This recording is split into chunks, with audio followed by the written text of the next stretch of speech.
Yang boleh nggak kalau seumpamanya seorang istri itu meminta cerai kepada suaminya karena suaminya ini tidak mampu memberikan nafkah baik batin maupun lahir?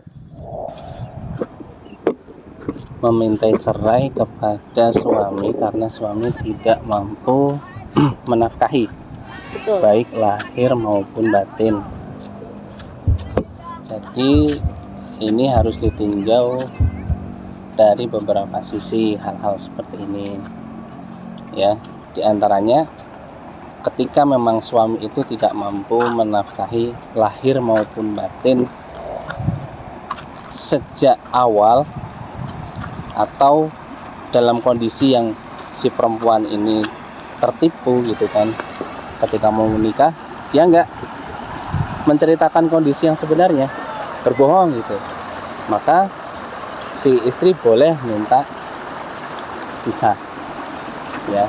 Tetapi seandainya sudah berlangsung dalam rumah tangga, kemudian seiring berjalannya waktu, qadarullah gitu kan, si suami mungkin dari sisi pekerjaannya di PHK atau bisnisnya kolaps ya, intinya Allah uji dari sisi itu, atau jatuh sakit yang membuat kondisi fisiknya sudah tidak mampu lagi sehat seperti sebelumnya, tidak mampu memberikan nafkah batin gitu kan.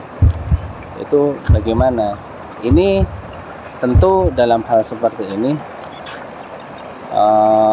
kalau kita berbicara boleh tidak minta pisah, kalau perkaranya adalah boleh atau tidak boleh gitu kan, boleh-boleh saja, tapi dari sisi fitrah adab itu kurang baik gitu kan. Karena menemani pasangan hidup itu bukan hanya ketika ia dalam kondisi yang senang, bukan hanya ketika ia dalam kondisi yang lapang, sehat gitu. Tentu yang namanya rumah tangga itu kan ada sakit, ada sehat, ada kaya, kadang harus mengalami kemiskinan juga. Jadi ini lika-liku dalam rumah tangga. Aksanya lebih baiknya adalah bertahan dan bersabar, kemudian monggo mbak, melampah mbak.